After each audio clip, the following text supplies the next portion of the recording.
Okay.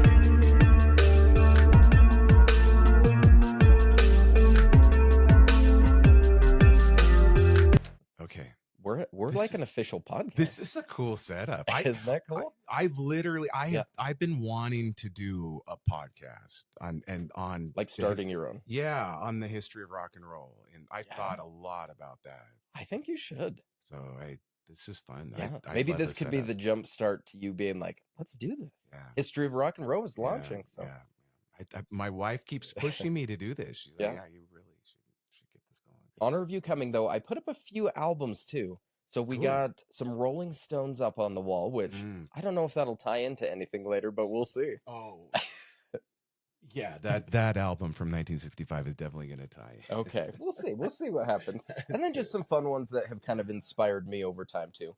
From that collection we picked up, there was some sealed Alice in Chains, which I thought was just wild. Wow. So I'm kind of excited about that right now. So and your pickup on the Velvet Underground debut. Yeah, wasn't that cool? Oh man, So that was awesome. So when you've been collecting for a while, as you can see, records all over the room. It's kind of hard to find albums where I'm like, what am I looking for now? Yeah. Especially as a record store, because we get things in and I feel like it's mine, even if I'm selling it. I get to listen to it. I get to hold it. Yeah. And so you kind of lose that, like, what am I still searching for? Yeah.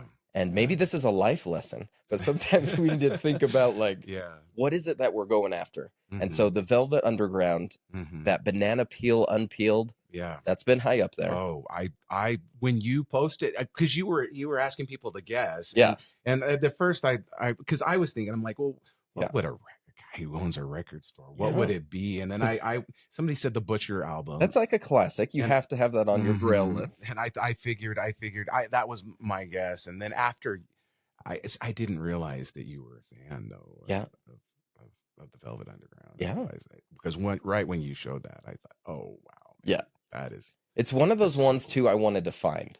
Like, sure, you could go on eBay and pay way too much money, but it's one of those like you want to find in the wild. Oh yeah. My other one on there is Zeppelin, self-titled. They did a turquoise variant. So it was like the very first pressing up on the top, it says Led Zeppelin. Okay. The later pressings were orange and then red. Okay. There's a blue turquoise that just hardly any were made. Oh wow. And it sells for like 10 to 15,000 now if you find one. So that's one of those, like, if I ever find it, like, I'll just be done. Okay. That's it. I'll keep my eyes open for that one. Okay, Like yard sale or if you see it, let me know. But for sure. Yesterday I was in the shop and I was drooling over this album that came in. Ooh, what did we find? Oh, the Sonics, their second album from 1966, Boom. Oh. And an original pressing of that. Yeah. So one of my favorite bands, the Sonics. Yeah. They're just, in fact, and so when that album came in, I was drooling over it and I'm like, okay, it's going to be pricey though. Yeah. And so they looked it up in the store and I'm like, okay, that's too rich for my blood. So that's the wild thing with this collection. So for those of you who don't know, we picked up 22,000 records last week. The lady was a record store owner in Salt Lake. She owned the inner sleeve. It was like 6 to 98. So like a tiny little window. Okay. She put it all in storage. She became a record collector.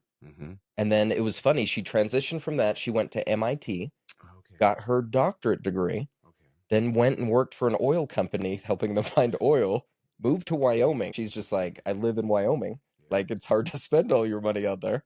And so she just bought these crazy albums like year after year. And that's awesome. It's a lot of what we picked up. So welcome to the Daybreak After Dark podcast. Thank you. So excited to have you. I've been wanting to have you on for weeks now. I don't get nervous a lot, but this podcast, I actually was studying things. I was memorizing. I don't know why. Okay. But I have things memorized. I don't know what I need that for. Okay. But I was so excited for this, and I want to thank you for coming on. So you guys, welcome to the Daybreak After Dark podcast. David's here. Do you want to do a quick little introduction so I can start us off? Because it's not great to brag about yourself, right? Oh, well, yeah.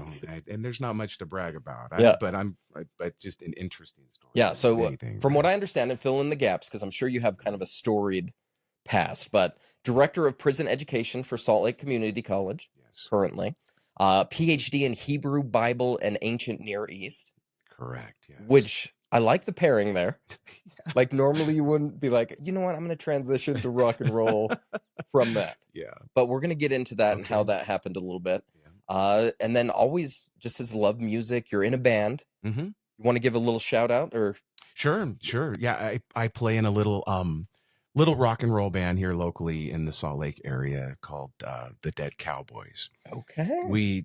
I'm a big Grateful Dead fan, number one, but we named the band originally after the type of country music that I connect with, which is the old Johnny Cash and Hank Williams, and we were doing original songs that I'd written, and then covers of those older country type songs. But as the band evolved and new players came in, we became more rock and roll, and now we're pretty right heavy there. Rock and roll right now. We're right there in like my favorite genre of rock and roll is 60s garage rock. So we'll do a lot of covers of that, and that's cool. Have you done some like originals now with rock and roll emphasis, like your own stuff? Yeah. We've got so our music does stream online. Unfortunately we've never made a vinyl. We're not a big band. Okay. But I'm just gonna put that out there. Think about it, because you have a store that would carry it and promote you. So I'm just saying. Thank you. That would be fun. Yeah, that'd be fun. It's cool. The guys I play with are incredibly talented. The bass player was a session musician in Nashville. He lives here now, and he plays a fretless bass, and I just one of the best bassists I've ever seen live. And that seems strange, but he's incredible. He's an older guy, and one day, we were practicing, and he had sleeveless shirt on. Yeah, and he had which is great for mobility. Yeah, I feel like I hate that I'm wearing sleeves right now. I'm about to rip them off. Yeah, okay. You should. So and he has this tattoo of like a skull, and it says "Send lawyers, guns, and money around the skull." Okay, which is a line from a Warren Zevon song. Werewolves of London. Yeah. And I'm like, wow, you must be a big fan. And he's like, oh, Warren. Yeah, I toured with him for a couple of years. And I'm like, you're just like, what? I'm like, and then he just drops these stories of once. I think they're true, but you know what? Sometimes some things get a little we'll give him the benefit of the doubt, though. Yeah. But he's really good. It's fun. We have a good time. And I've heard. So, how many instruments do you play? Because I've heard you're quite the musician. Not really. I do guitar, and I do harmonica and vocals. Okay. On that, and I love the harmonica because that's a really I always have one in my pocket. What? Right there. Okay, this is already this is exactly what I was thinking was going to happen. Could we get a little harmonica sample real quick? Just a little. Okay, but I don't want to do it. Probably right in the mic. There, right?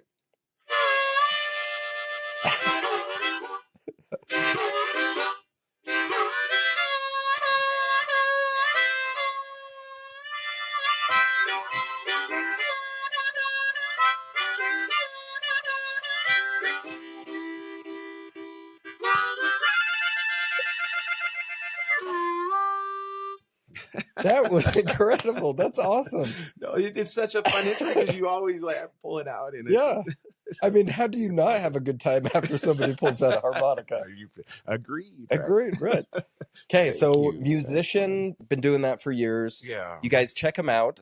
Do we have like a way we can on YouTube at all? SoundCloud? Oh, Spotify? all of the streaming devices, Apple, YouTube, The Dead Cowboys. And it's been fun for me because a lot of the songs that we recorded and put down in studio and that stream, I wrote when I was a young teenage kid and obsessed with rock and roll. Do we have like a notebook with lyrics that you still draw on from when?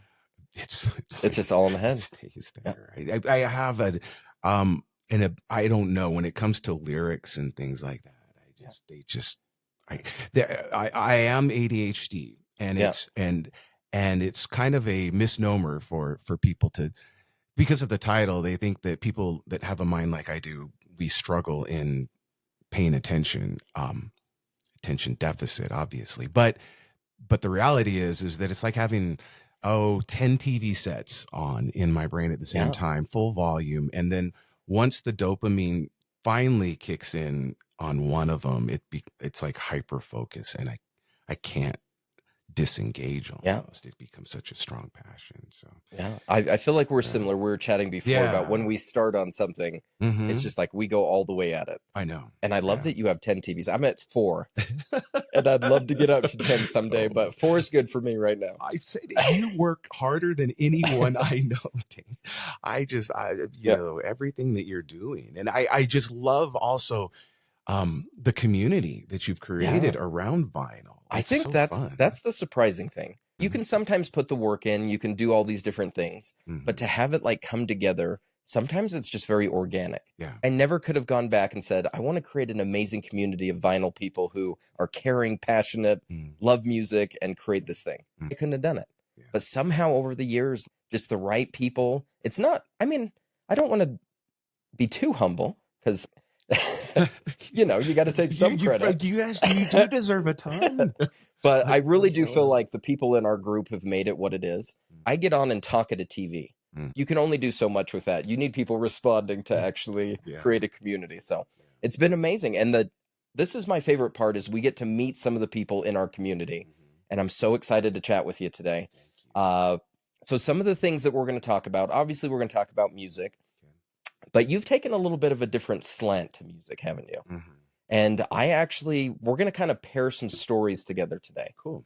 And so I have a story that I feel like might lead into yours a little bit. I love it. And I feel like we're going to have some common ground there. So cool. One of the things when talking about doing this is you do teach rock and roll history. It's with Salt Lake Community College, but there is a slant with you also teach in a prison. Yes. It's fascinating because you don't often think about classes in prison or especially rock and roll. And so kind of to tie in, we want to dive into your side of it, but this is kind of a story that you may not know. And I really haven't told this to many people. Cool. So maybe 5 people know this story. Okay. And as you do on a podcast, you overshare about your life. So years ago, I served a mission for the church. And so doing this, like you get to talk to people about God, you learn about speaking, but I had a very unique opportunity that was a little off the books. And that's probably why not many people know about this. But I met a guy out there who had PhD, kind of similar in theology, Hebrew studies, a pastor at 3 different churches, one of them a Baptist church, which normally doesn't blend well, but he was just the most interesting guy. And he took me under his wing. He wanted to show me another side of teaching about God. Cool. And so he taught me about creating sermons, about like putting together structure and speeches. I really developed this love of public speaking. And he showed me how to structure a speech using allegories and metaphors and blending it together. There was a side to it that I'd never experienced before. But in he actually taught at a prison.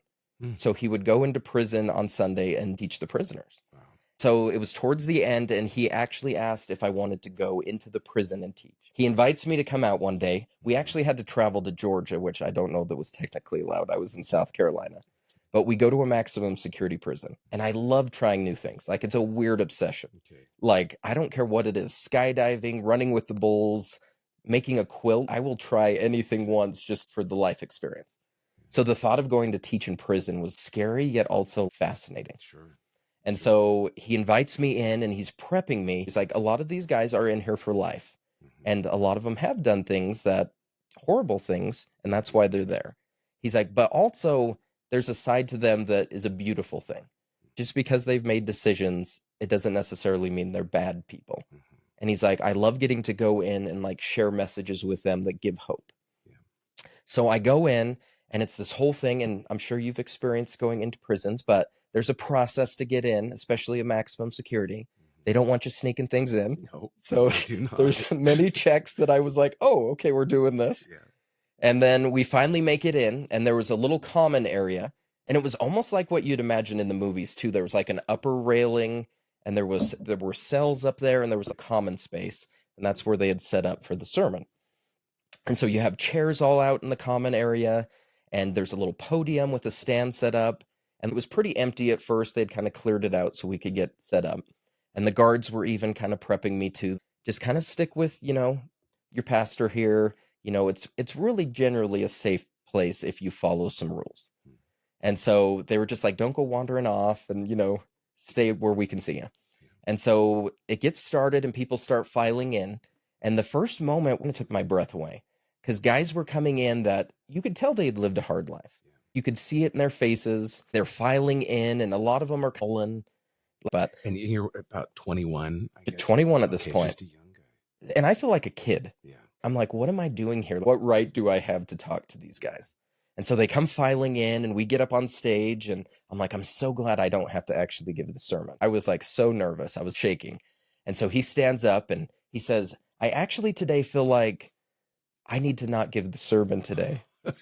And my jaw dropped. Oh, I guess I'm doing this. Yeah. I stand up.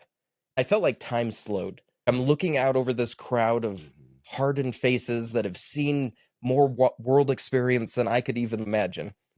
What can I, this punk little kid, say to like do something? And so as I'm looking out, I realized really the thing that I needed to talk about, and we'd mentioned it earlier, is hope.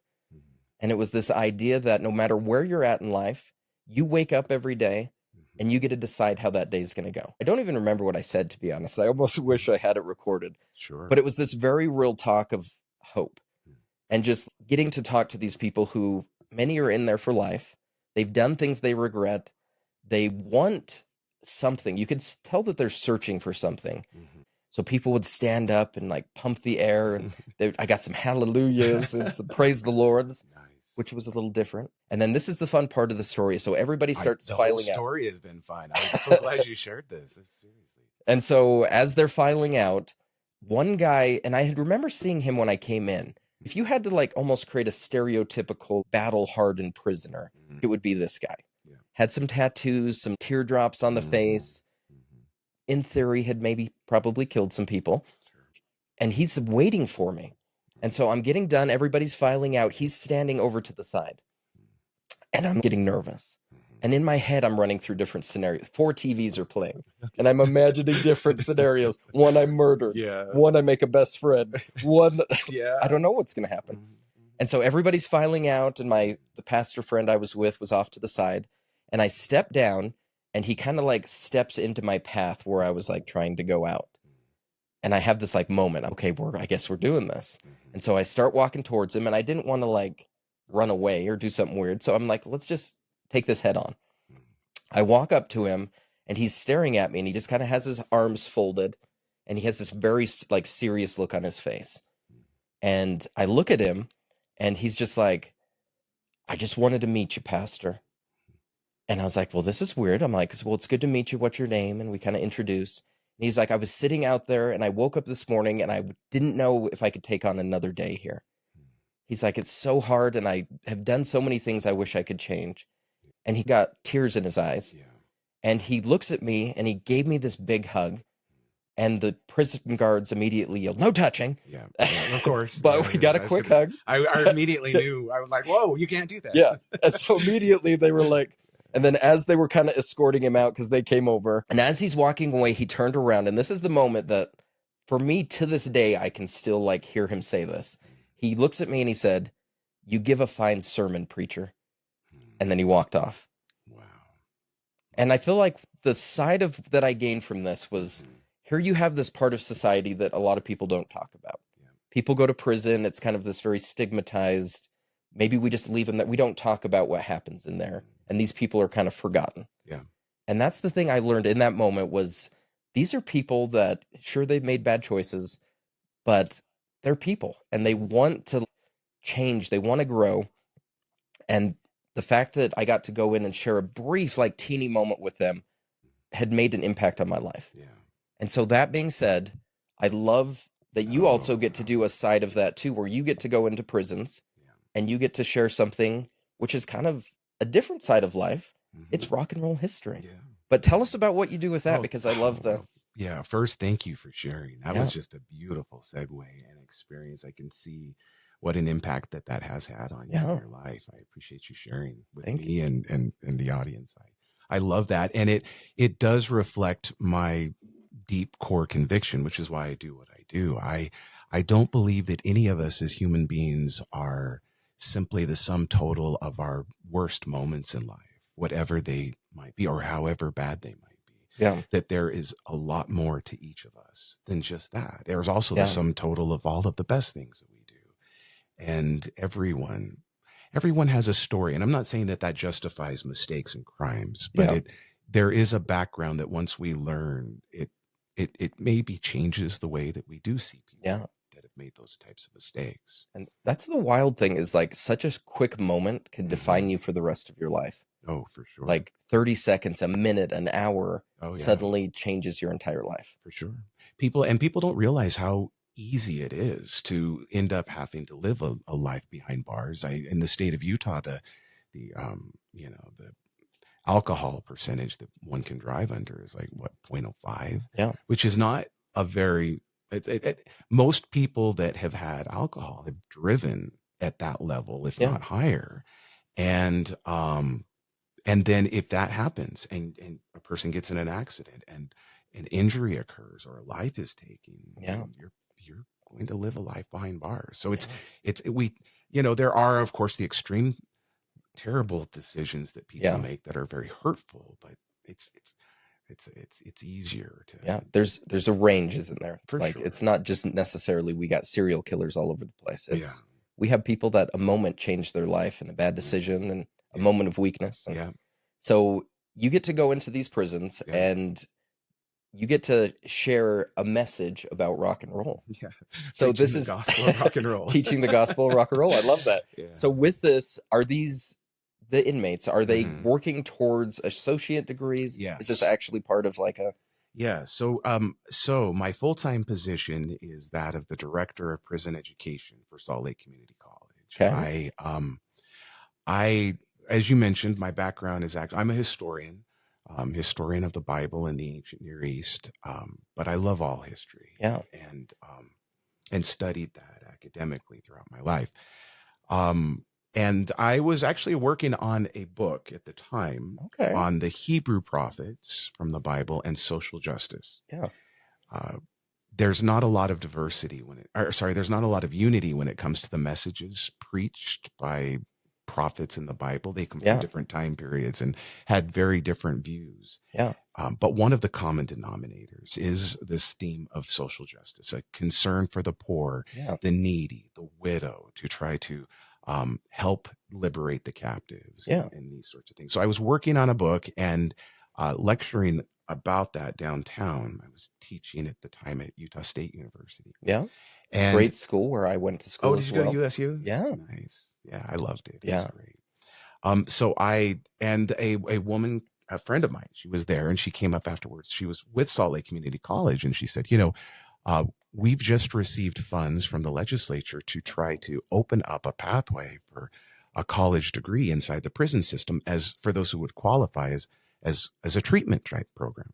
Right. A treatment in the way that we offer drug addiction treatment, and Utah offers sex addiction. Higher education is proven to be the most helpful treatment for those who are incarcerated. So this hadn't existed necessarily up to this point. Not point. In that form. No, they had been going for about a year and we're struggling. And she said, "You're so passionate about this. Would you like to come in and teach like a world history course for us?" I said, "Absolutely. You do that? Sign me up." And so I was hired to come in and just adjunct teach a class. And then right after I did that, she came to me with the others and said, "Well, what are you doing next year? We need somebody to step in and direct this program to get it up and running and to create the bonds and relationships necessary to have it be successful. Can you help us out for a year?" And I thought, I still hadn't been inside the prison, but I'm like, okay, I want to do this. This seems like a very worthwhile pursuit. And so, and anyway, so I went in thinking it would be about a maybe 2-year experience, but now as of this July, it'll be 6 years that I've been helping to build and direct this program. So with the program, do we have like numbers on how many people have made it through or? Yep. We have here in Utah one of the largest face-to-face prison education programs, college programs in the country. And we've had anywhere from 200, the largest would be 400 active students in the prison. And at this point, we've had 77 individuals complete their associate's degrees with Salt Lake Community That is College. amazing. So, and it's transformative, Yeah. absolutely, in their lives. And it's such a beautiful, powerful way. Yeah. With doing this, I'm sure you get to meet a lot of these inmates like face to face.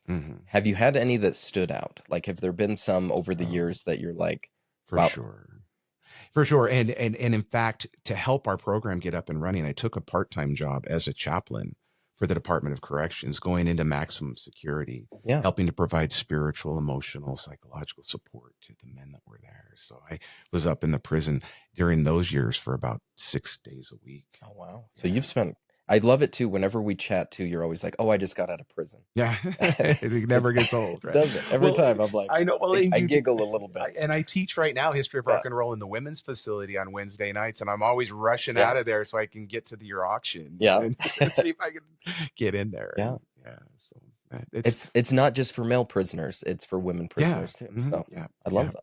Yeah. And so many great stories, but an example would be that I like is one of our students. He graduated last year. He was raised by a white supremacist motorcycle gang as a child with intense racism. In fact, this man, when he chose to take an elective, Spanish, when he was entering into high school, he came home. His dad saw that was the elective that he chose, and he beat him very severely for choosing.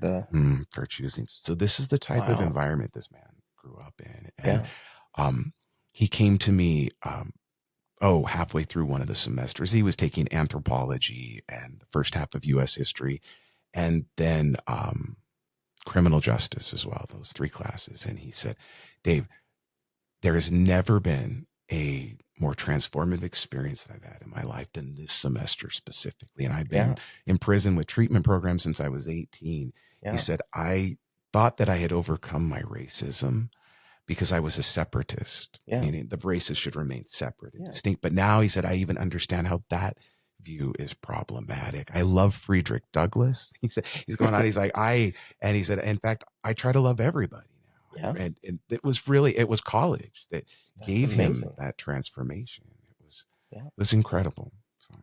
Wow. That is really such an impact too, with like somebody going through those hard moments early on in life and then getting to that moment where you have to make a decision. Like, I can keep doing what the past has shaped me, or maybe there's a better way. And I have a story very quickly that's similar to yours. It's one of the most transformative in my own life.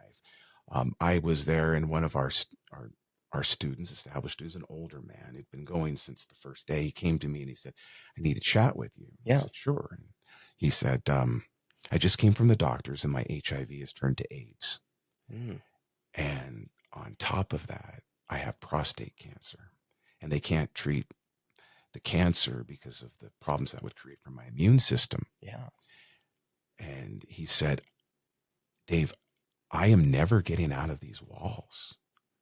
So what do?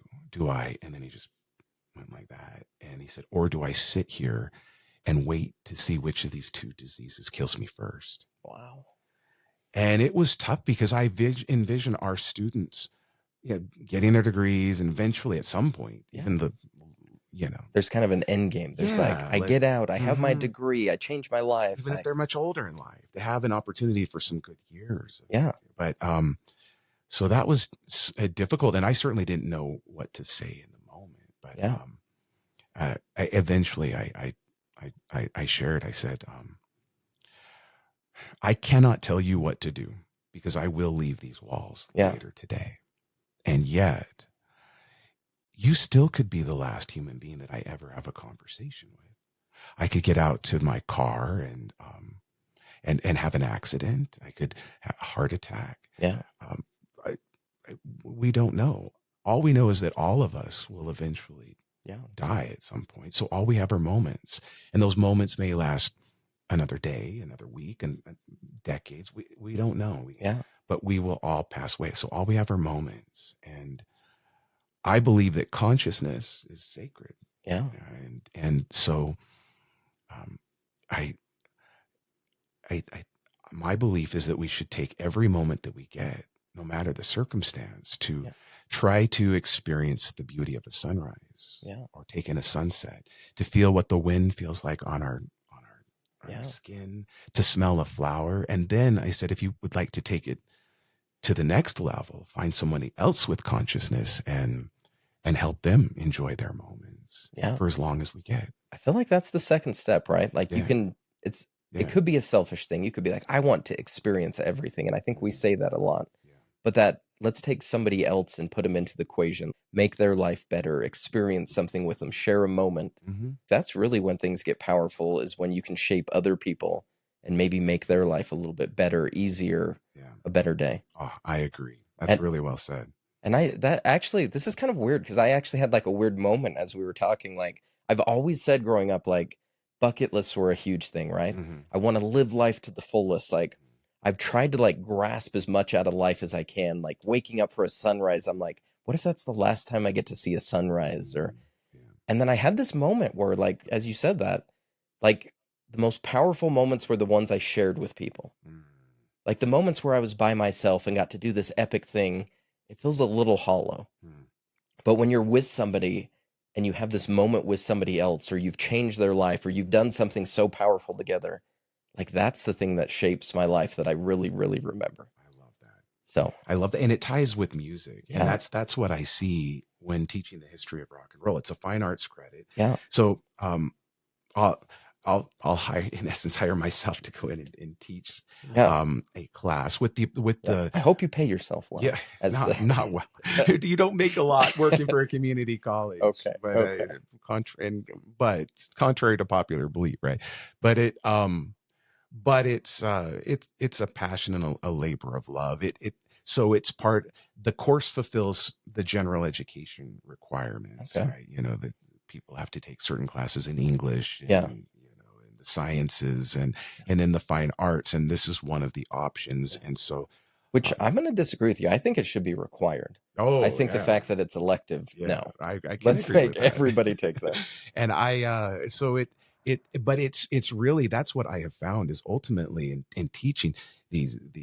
I've taught it now for about 6 or 7 different semesters, so quite a few times, and it's the connection that happens because of music. We mentioned the online community that you've helped create through Daybreak Records, but there's just something about music that helps us as sapiens to connect with each other and feel that bonding. It really is a powerful thing, isn't it? Like a song in the worst moment of your life can cheer you up. Sure. In the best moments of your life, it amplifies it. When you're in love, it makes it better. When your heart's breaking, it heals. Like, it's actually so powerful that I really wish they would study it more. Like, I feel like there's more utility to music than we realize. I agree. And that's, it's been wonderful to have this opportunity to teach that class specifically. And I'm sure we could have like 18 podcasts talking about all the history of rock and roll. Sure. And I'm just going to pressure him right now, though. He's talked about creating his own podcast. And I would just say down below in the comments, you guys, if after this, you're loving the little bit that we get to share today, just give him a little encouragement. Let him know that you would think that would be an amazing thing. So we're so excited to chat with you a little bit about it, because we can't touch on all of it. No. I'm sure we don't have a full semester we can cram into 40 minutes. But today, do you feel like there's a part of teaching that class that stands out?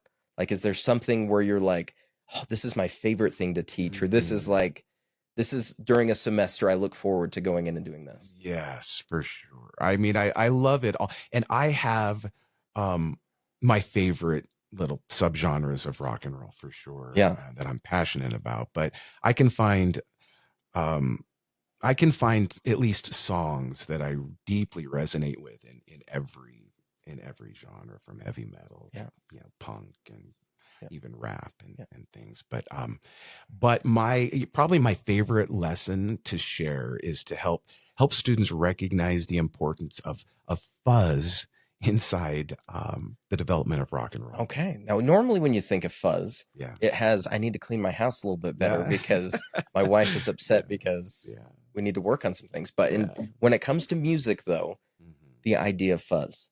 Tell us about this. Oh, thank you. I love sharing this with students because it's so interesting to how this developed in the history of rock and roll. So really, What it means ultimately, fuzz, is just a fuzzy guitar sound, right? Okay. That is different from the way an acoustic or even an electric guitar will normally sound, even when running through an amplifier. And that's very important for rock and roll. That fuzzy guitar that ultimately becomes heavier and heavier with time into distortion. Yeah. One of the first examples of this, though, is actually from the 1940s and even the 1930s is Sister Rosetta Tharpe, and she is probably sometimes called the godmother of rock and roll. She's not a rock and roll artist, but she would crank up her little amplifier to get like that overdrive sound that made it a little bit distorted. Yeah. And she's going to ultimately inspire the guitar playing of Chuck Berry and Keith Richards and Eric Clapton and many others. Because each sound I felt like built on each other, right? Yeah. Like you hear often about like jazz musicians where they were inspired by another artist, and you hear a little bit of that other artist in their style. Yeah. So over the years, like even guitar playing evolved, right? Yeah. And so you have this clean sound that suddenly somebody's like, something needs to change. Oh, yeah. And we were a little bit prepared too. So as we're chatting about these things, so I did queue up some fun things for us. Oh, nice. So hopefully it's in the order that we kind of talked about. Yeah, that's awesome. Perfect. So just make sure. So we had. Yeah, perfect. Yeah. And then leading with that. Does that sound good? That's perfect. So you guys are probably wondering what we're talking about. But I prepped this in a way that in case YouTube, we had a problem with playing tracks, what we're going to do is we're going to play some little samples as we're talking. Okay. So ahead of time, Dave has sent me some clips that kind of capture, I feel like, some of the evolution of fuzz. Mm-hmm. And so what we're going to do is we're going to play that in the studio. Nice. We're going to put links down below in the comments. So just in case YouTube doesn't like us using copyrighted material, you guys can go down below. We've prepped little sound clips so you guys can actually see what we're talking about and hear how this has evolved. Oh, I love it. Thank you. This will be great. I got advanced with this. Yeah, so good. Let's do it. Let's do it. So getting us started. Okay. So tell us how the Rockets 88 ties into this. Okay, perfect. So many historians believe that the very first rock and roll song came out of Sun Records, owned by Sam Phillips, in Memphis, Tennessee. And Sam Phillips was recording African-American artists and wanted to focus on the blues. Mm-hmm. And so he's going to record just some incredible musicians, including Howlin' Wolf.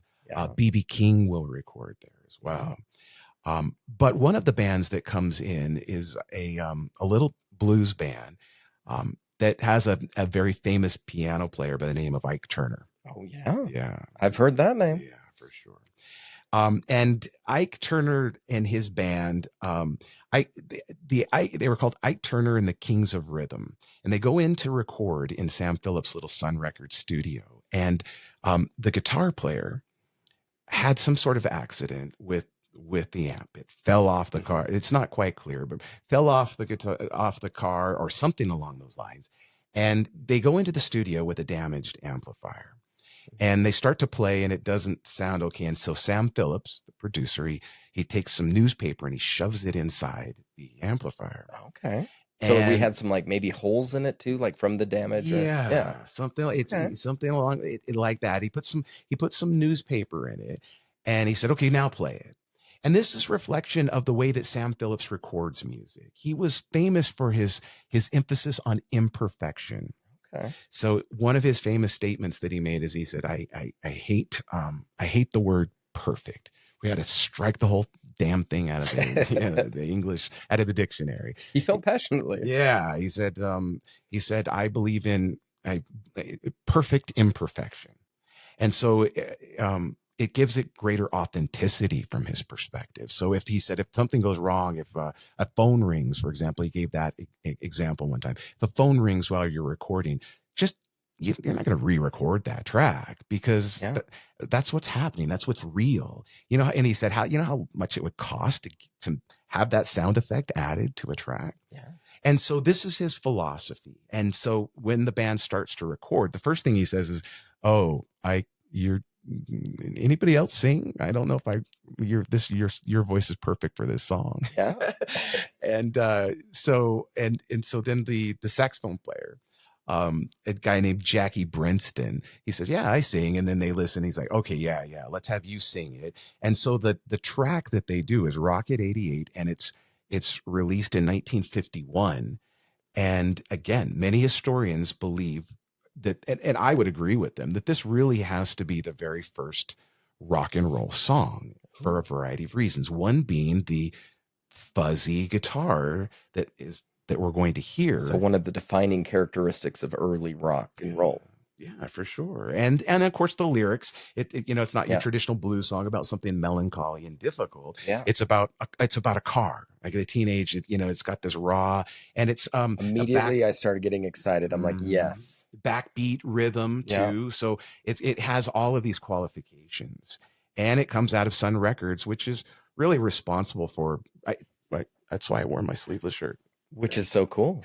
I got it.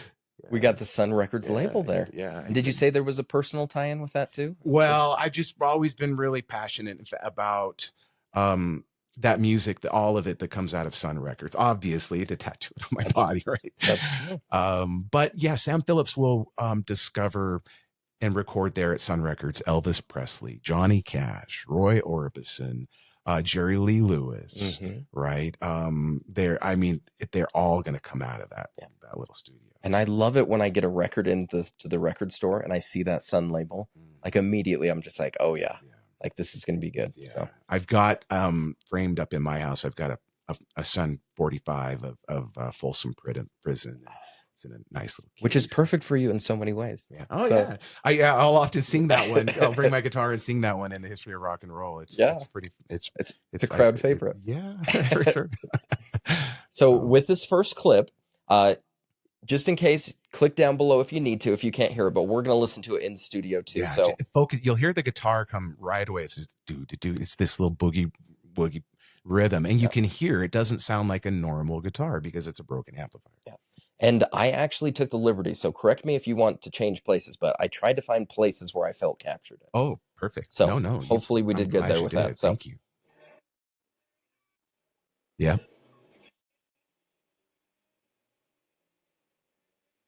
Yeah. So we got a little Rocket 88 with Ike Turner and Jackie Brenston.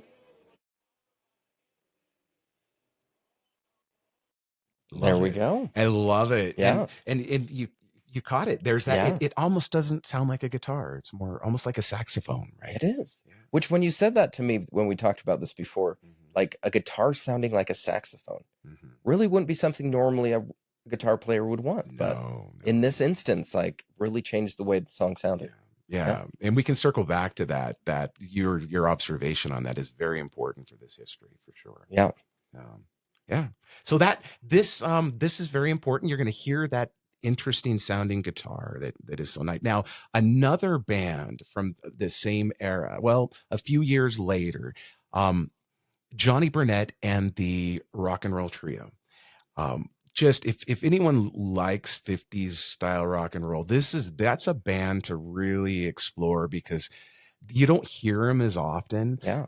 And the music is just phenomenal. And this track, I think, really is so important for the history of rock and roll that we're going to look at. It's Train Kept Her Rolling. And it's a song that then will be covered and picked up by some later bands, like the Yardbirds will cover this. Aerosmith will also do a great version of this too. Wow. Yeah. So it's important. Yeah. Who do you think did it best? Is that a hard question? For me, the original of Johnny Burnett. And I feel like 90% of the time, the guy who first wrote it, that's the one. But every once in a while, it's just somebody just like comes up with this new variation where you're like, wow, that was amazing. And I love those. I love the different takes on it, of course. But for me, there's just something about the original that comes to us here in 1956. So just a couple of years later. And the way that this happened is that the guitar player for the band would loosen up the tube and to intentionally create a distorted or fuzzy signal for the guitar. So this makes it, you're going to hear a very similar sounding guitar, but what makes this different is that this was intentional. This wasn't an accident. And so they were really going after that sound that I mentioned earlier. You hear in a couple of very early blues albums, though, like Sister Rosetta Tharpe. So yeah, let's do this. So Johnny Burdett. So with this, down below, if you want to click the link, I'm going to give you when we're queuing in at, just in case you want to meet us at that same spot. So we got 54 seconds in. Let's give it a go.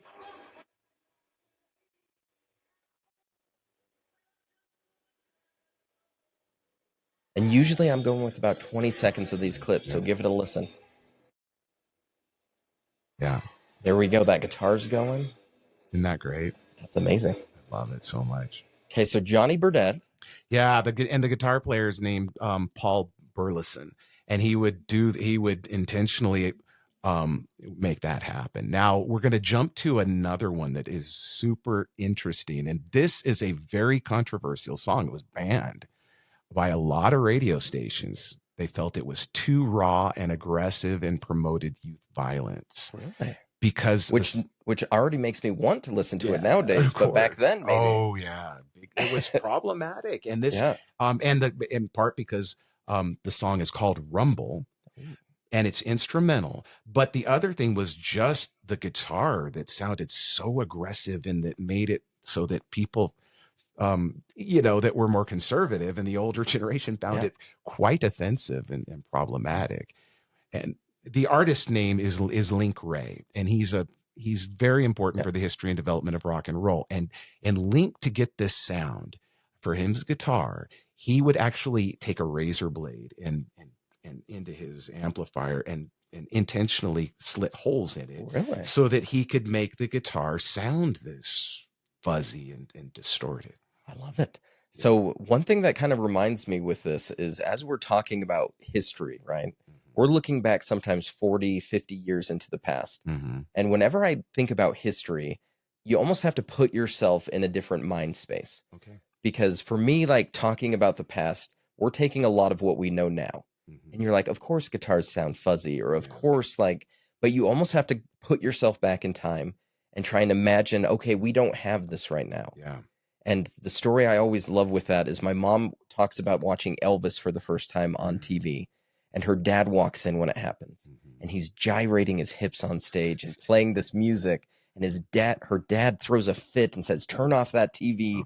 We will not listen to this in our home." And like, that story to me puts me in that space of, what would it be like to be my mom in that moment, where this controversial Elvis is playing this music that to a generation was, aggressive, and why is he dancing in that way or playing the guitar like that? And so every time I think about the past, we almost have to put ourselves, what was it like in that moment? What was music like? We didn't have Zeppelin at that point. We didn't have, all of these bands that we've kind of defined as these classic rock. So I love that observation, because that's what we do in that class, the history of rock and roll, because when we're able to go back and put ourselves into that space and learn about who the artist was and how they created their sound and what impact it had culturally and socially, it enhances the listening experience. Exactly. And it certainly does for the students. So as you guys start to listen to Link Wray, I want to paint a picture in your mind. You're inside of your 55 Chevy. Okay. You're turning the radio on. Link Wray comes on with this song. You're with your best gal. Okay. You're going to the hop. Okay. This song comes on. Feel what you're feeling in that moment, hearing this for the first time. And it's a good date that you put for the Chevy, because the song comes out in 1958. Yeah. And hopefully you don't have too conservative a girl in your vehicle, because she may not like this crazy new Link Wray. Here we go, you guys. Let's play. Oh, yeah.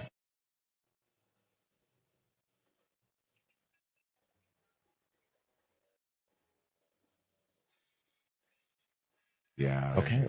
Now don't get too handsy with your gal. Take it slow. Yeah. Okay. You're in your 55 Chevy. That's enough to impress her. Yeah. That's. Wait for it. Make your move. Thank you, Link Wray. Oh, it's an amazing song. I love it. I love that. It's so great.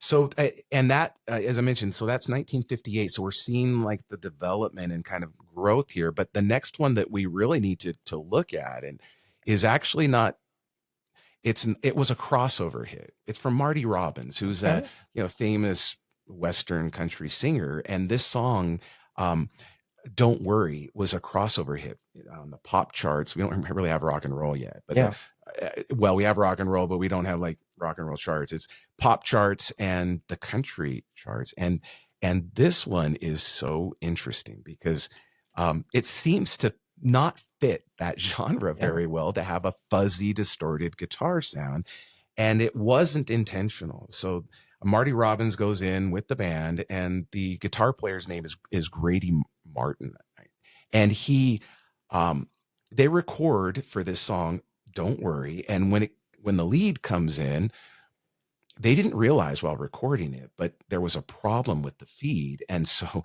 the guitar comes back very fuzzy, and they listen to it, and at first they just thought, "Oh no, what are we going to do with this? We got to bring them all back and record it." And finally the producer said, "You know what? To hell with it. Let's just release this." And so here you have this interesting country song and a fuzzy guitar that comes out, and this one we're jumping to 1961 at this time. But very important. So with the time frame that we've experienced so far, how many years from like beginning to now has it been? Like maybe 5 to 10 years? Well, if we talk about Rocket 88 as the first rock and roll song, that's 1951. This song is 1961, so we've got 10 years. Okay, so about 10 years from start to right where we're at right now. And so with Marty Robbins, maybe less intentional. It's not like he had listened to some of these past songs and was like, "Ooh, I want to get this sound." Not at all. So a little unintentional. So totally unintentional. So Marty Robbins' song, "Don't Worry." We're starting it at 1:18. Cool. Let's give it a go. I love his voice. Yeah, he really has this amazing voice. Yeah, here it comes. Yeah, right. That is. I love that. Yeah, and it's like it's like a sax. Yeah, it really is. Right. I'm gonna keep it. We're gonna go a little longer. I'm loving this. Yeah.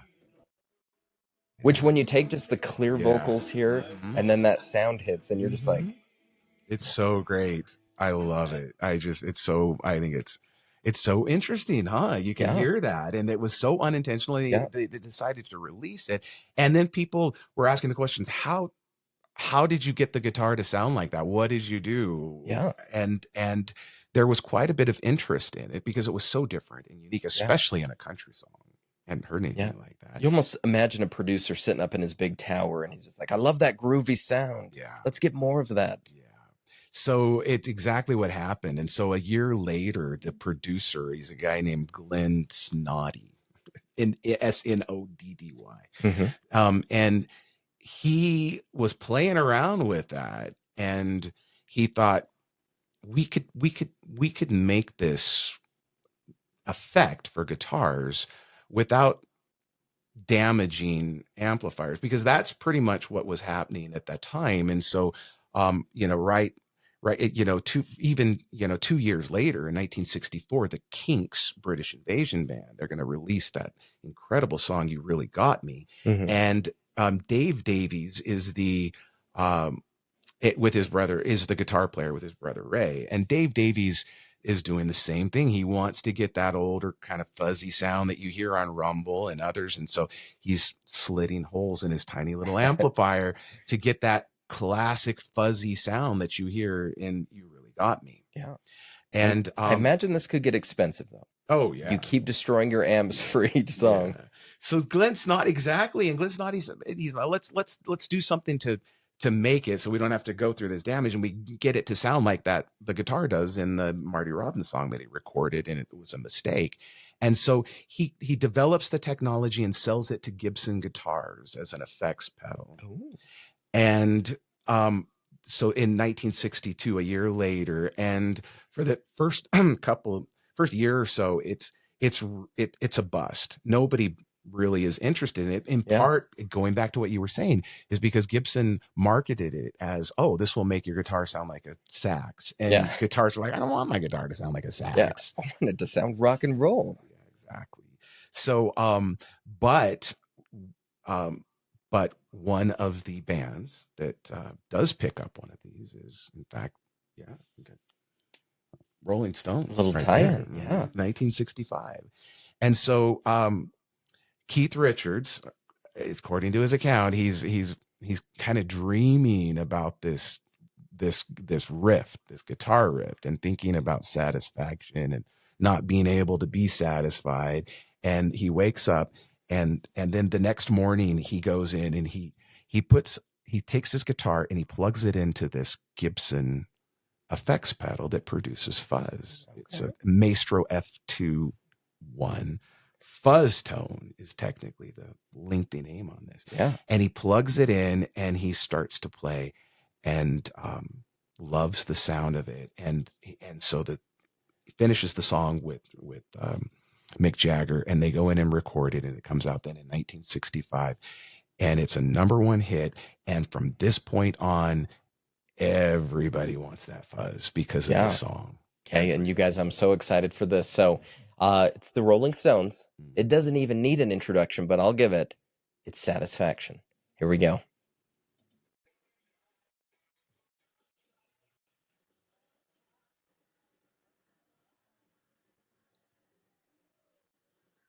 Yeah. There it is. Yeah. So in this moment, the Rolling Stones kind of made it mainstream. Yeah. Is that the... Absolutely. Yes. Yes. And they do. And from that point on, all these rock and roll bands from the 60s want that sound. And so you're going to see classic examples of this, like the Yardbirds. And we talked about their classic song, Heart Full of Soul, with Jeff Beck, who had just replaced Eric Clapton. Yeah. And he comes in and it's a fuzzy guitar on that. And it becomes the sound of guitars for the 1960s, right? Yeah. So Jimi Hendrix is going to perfect that effect. You mentioned Led Zeppelin, their debut album. You're going to really see that in Communication Breakdown. Yeah. That's that song. And then, my favorite band, The Doors. You'll see that really on the song When the Music's Over. Yeah. That's a really great use of fuzz on that particular song. Yeah. So it becomes, and then certainly with 60s garage rock, you're just going to see that over and over again as that sound. And then as we end the 60s and we start to have then hard rock replace what we call garage rock today, that sound of fuzzy guitar is going to become, that the signal will become more distorted and so forth with time, until you get the heavy sounds of hard rock and roll and heavy metal and punk as well, and grunge. Very important for that. It's interesting how it does develop like that. And this is kind of a hypothetical, obviously we don't know this, but looking back at the past, we have these influential bands that help create this sound. Say that one, they didn't cut the slits in the amp. Or maybe the producer goes back and re-records it so it's like clean. Is there a chance that rock and roll develops differently? Like, does that sound change the history of music without that distortion? It's a great question. Fundamentally, I think that sound is so central to rock and roll because it changes. It's like I said, I use the word raw and powerful, and it is which is the foundation of rock and roll music. So that's not to say, of course, we have some beautiful rock and roll songs that are done with acoustic guitar and things of that nature, but what makes rock and roll is that. Yeah, because there's a sound to it. Also, you could argue lyrics, just the performative style of the band as well. For sure. But without that sound, I almost want to say that... And Rebellion too. I feel like that was huge. Even going back to that Elvis example, it was the counterculture. Like, you had this set in ways of like, oh, I only love, this type of sound. But suddenly the youth are like, we want something different. We want rock and roll. Yeah. And so that counterculture plays a huge part in the development, I feel like. For sure. And this Stone song, the little clip that you chose, Dave, was so perfect because you hear, the vocals. I can't get no. And then the response of the guitar, that fuzzy guitar. And that's also a really important foundation for rock and roll that comes ultimately from the plantations and work fields. Yeah. It's the call and response that those working on the plantations would have. You'd have your caller would call out to those working, oh, we're working in the fields. And then they would respond with unity, oh, working in the fields. Oh, gotta, use the hoe. And we gotta use the hoe. And it's that call and response then is taken into blues with the guitar. So when you hear lead guitar sounds often like that, they're responding to the vocals back and forth, and that comes to us from the plantation origins. That is so cool. Yeah. And I love when you start learning things about this, because I feel like it's with a lot of things in life. Like as a musician, you hear a song and you understand the technical things that go into that. And like it makes it almost even more impressive when you hear that song and you're like, oh, these guys like, oh, I love what they did there. Or, that's not easy to do. And I feel like a lot of things in life with that, right? Like if you play basketball, watching basketball becomes, oh my gosh, I realize how hard it is to perform at that level. And as a musician, do you feel that like you hear certain songs and you're like, oh, like I appreciate like the technical things that go into that? Oh yeah, for sure. Like watching and listening to Jimi Hendrix it's just the technical breakdown of what he was able to do. In fact, there's a cool story about Jimi Hendrix that when he comes to and is playing in some British pub, he's there and the audience is filled with like who's of guitar players at the time. Eric Clapton and Jeff Beck and Jimmy Page, and they're all of these famous rock and roll stars at that time. And Jimmy's isn't known. And at the end of the show, Brian Jones from the Rolling Stones, apparently he goes up to Jimmy and he said that you did a great job, but did you notice how wet the floor was? And Jimmy's like, the floor was wet, man? And he's like, yeah, it was wet from the tears sobbed from all those guitar players that they couldn't do what you can do. Yeah. So it's fun to see that. For sure. And Jimmy's definitely one of those when you understand how hard it is to do what he does, like that's why he's a legend. Like absolutely. I love it. Yeah. So with what we talked about, we went all the way to the Rolling Stones. Yeah. And I'm sure you could go further with like examples of when it kept evolving. But with this in your class, is this maybe an hour of your class? Is this a day of your class? Is it a week? Like how? That's probably. I'd say we take a good hour to explore this and then see it and then use I use examples that show it. So when you're in the prison, like we're doing clips now, is that something you involve in that too, where you're listening to the music as you're? Yes, and everything needs to be cleared by the Department of Corrections before it's used or brought in. Every textbook, every song, every video clip. So it's a lengthy process to be able to have things cleared and approved. And sometimes they'll say no and certain things. They don't want, for example, R-rated movies, and they have some strict requirements. But doing it now, as long as I have a good feel as to what'll be allowed. Well, but still, I even still have to have it approved by those who are there. So then once it's approved, we're able to sit down and go through this music. And it's so, it is, people will come in and I've had one person that came in and they said, today's my birthday. I am so happy that I get to be in this class today and listen to this music and talk about this. This is the greatest birthday present I've ever received. So it's powerful and it's wonderful to share, as it is in this podcast. So I'm very grateful that you've given me an opportunity to share with you. I love that. I love what you do, Dave, and I love Daybreak Records. It's like I said, it's more than a store now. It's a community. It's a podcast, and I appreciate all you're doing very much. We love doing that. So I love that we got to share that little story. I almost want to go to prison now so I can take the rest of the class.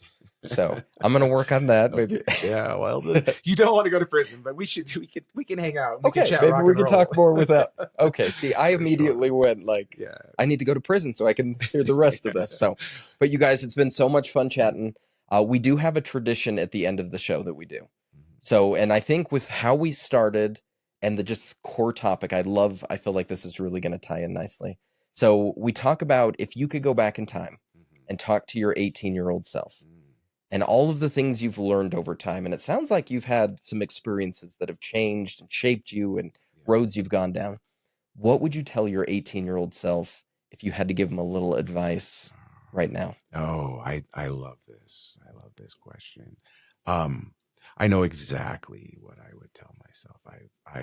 Because you wouldn't want to. I've thought about this a lot, actually. I've even in, because of what I do, not just that, I believe therapy is important for everyone. And I've tried throughout my life, especially working in the prison, to go to a weekly therapist. And I had a therapist ask this very question. So it's one I've thought about. And I know exactly the answer. It would, because you wouldn't want to overburden yourself and freak yourself out. You're like, you don't know what's coming. Yeah. But the best advice I feel I would give myself would be, stay true to your convictions and your heart, and everything will be okay. Yeah. In the end. I love it. Yeah. There's so much to that, yet if you follow that, it's changing. Yeah. And I feel like I've already given myself 3 pieces of advice now with podcasts, but every time I feel like it evolves a little bit too, because in life you're constantly changing and growing. And I feel like taking what I've learned today too, because I actually feel like I've had some like thought-provoking moments. Cool. And I feel like my advice going back to my 18-year-old self is, even back then I was pushing the whole like live life to the fullest, right? But I think taking what I've learned today, I want to tell my 18-year-old self, live life to the fullest with some people and make memories with people. Like, it's about the people you spend the time with. Yeah. And sometimes I was a little bit of a like, I'm going to fly solo and it's about me. And looking back, I'm like, I wish I would have cultivated a little bit more like these experiences with others too. And maybe I could have shaped some more lives of like, let's do this together. I love that. And it's not too late for either of us. So exactly. Thank you for sharing that. Yeah. And thank you so much for coming out today. Daybreak AfterDark podcast. This has been fun. So just be thinking, I mean, if there is a podcast in your future, you got a guest that would love to appear. So. That would be fun. We could little reciprocal. Yeah, that would be great. Why not? I love it. Thank you. Down below, let's do something kind of fun too, because with a normal class, you get to interact with your students, right? They get to ask questions. Sure. So to end the podcast, down below, you guys in the comments, as we've been talking about rock and roll history, down below, ask some questions for Dave, and we'll maybe go back and answer a few in the comments down the road after we launch the podcast. I would love that. I'd love that experience. So if you guys, as you were watching this, had some thoughts of, oh, I would love to know more about this, or where does it go from here? Or what do you think about this? Down below in the comments, ask a few questions. This is your chance, whether it's, and we'll try and keep it somewhat geared towards what we talked about. Obviously, you probably have life advice that you could give lots of advice. But when it comes to rock and roll history, what are some questions that this stirred in your minds? And we'll go back and hopefully answer a few of those for people. So that would be fun. Awesome. Thank you so much. Well, thank you guys for joining us today. I knew it was going to be good, and I'm so excited to be able to share this with you. So thanks for coming out. Thank you, Dave. Okay, we'll see you guys. Cool.